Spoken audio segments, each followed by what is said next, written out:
The opening sequence here is simultaneously a good idea and a bad idea, recapping Batman's origin story in the credits. It's a good idea because, on the off chance this is somehow someone's first introduction to Batman, it gives you a quick summary of the details of who he is and what his deal is. In addition, it helps establish a bit of backstory for this Batman, since this is his first introduction to this universe. It's a bad idea, however, because part of the reason we don't have a Batman movie between this and Man of Steel is because there have been so many Batman movies in the previous decade that it feels unnecessary to set him up. Even though, as we'll see, this is a different sort of Batman than what we've had before, and could have probably used some better setup. Which is what these opening credits should have been doing, a montage of this version of Batman's history.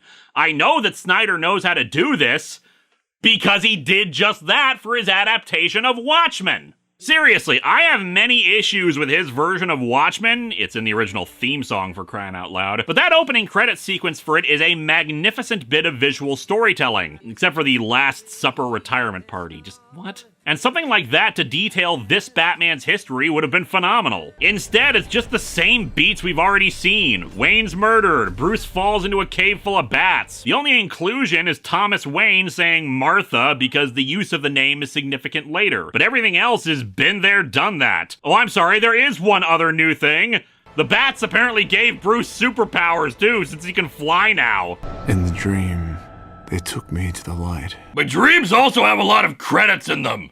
Don't you hate it when your dreams intercut between two important and painful moments from your childhood? Meanwhile, in Gotham, some cops come across the aftermath of Batman taking down some human traffickers. They're not dead, but Batman branded one of them with his logo. I'm trying a new thing in an attempt to go viral. Everyone do the Bat Brand Challenge! Back over to Bruce, he and Alfred discuss how the human traffickers were actually connected to the mercenary we saw with the Warlord. Bruce trying to find who he works for.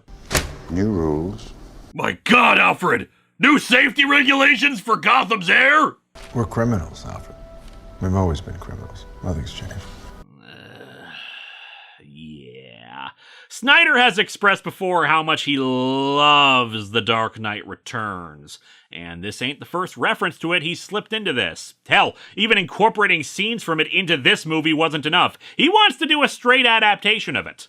I did a full review of The Dark Knight Returns a couple months ago in case you missed that, and I hate that line. And frankly, my opinion on The Dark Knight Returns as a work has soured the more of Frank Miller's pro-fascist, racist, and just in general terrible work has come out since then. It's not a work without merit, and it is most certainly not a bad comic, but Snyder has expressed in the past that before stuff like Watchmen or The Dark Knight Returns, he hated superhero material, only started liking the really violent books. Now, the man's not an idiot. He's not just making movies where people punch each other for 3 hours. He knows about the themes and iconography and imagery and is trying to tell a story with it. But trying to evoke the imagery from The Dark Knight Returns divorced from its original context makes it come across like you don't understand that book and only cared about it from a very shallow perspective. The fight between Batman and Superman at the end of The Dark Knight Returns is not the centerpiece of the story, nor its primary theme.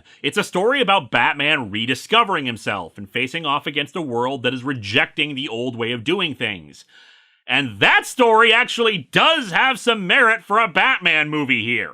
Think about it. Instead of this movie, the second in the DC Cinematic Universe is indeed an older, wearier Batman struggling with all that's come to pass and redefining what it is to be Batman, especially in a world that now includes beings like Superman who can destroy an entire city by accident. And then, at the end, once we've spent time with him and his struggles, we see that things are going to come to a head with Superman in the third movie for various reasons, like the stuff we see in this film. But therein lies the problem. We have something like that in this film, but it's truncated. So instead of it being the focus of a solo Batman movie, a Batman movie where we want to be on his side and are genuinely conflicted between two heroes who we can see things from both sides, we're just straight up given a Batman here who is kind of an idiot and is branding people and trying to get them murdered in prison. Yeah, more of that in a minute. Alfred sums up Bruce's motivation in this. Feeling of powerlessness that turns good men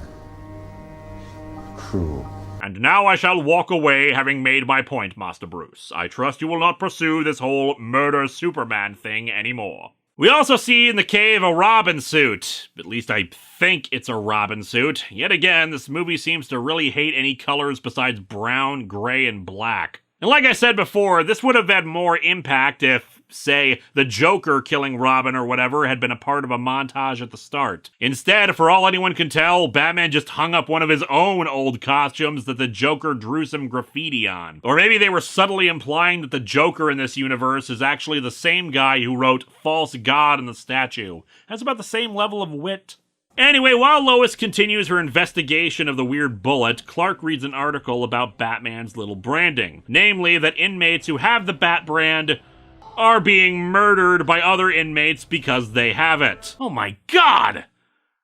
That makes no sense! Like, why would they do that? Oh my god, Batman caught him! Quick, shiv him! What the hell do they care? Batman's been operating in Gotham for 20 years in this movie. You'd probably be hard-pressed to find any criminal in Gotham who hasn't had a run-in with him. And why would they want to kill an inmate over that? Why would they want to do what Batman wants them to do? And I suppose I should ask why Bruce is okay with them murdering people, but I guess the entire point of this is that he's gotten to the point where he doesn't care anymore about the no-killing thing. But it's not exactly clear why now he's okay with it after 20 years. I mean, I suppose it's partially, again, inspired by The Dark Knight Returns. Snyder said in an interview that he loved how Batman killed in that. Except, as I said in that review, no he didn't, but whatever. Bruce admits to Alfred that he's after the chunk of kryptonite that Lex found, wanting to use it against Superman. Bruce justifies himself in doing this because of all the deaths from the Kryptonian invasion and the potential for more harm that Superman could do. He has the power to wipe out the entire human race, and if we believe there's even a 1% chance that he is our enemy, we have to take it as an absolute certainty. Wow, you're bad at math! Hey guys, if there's even a 1% chance that I could trip on a stair and fall and break my neck, we have to take it as an absolute certainty and never use stairs. If there's even a 1% chance that the bag of potato chips I'm eating could cause mild indigestion, then we have to take it as an absolute certainty and never eat chips. If there's even a 1% chance that this Pikachu plushie is planning to murder me in my sleep,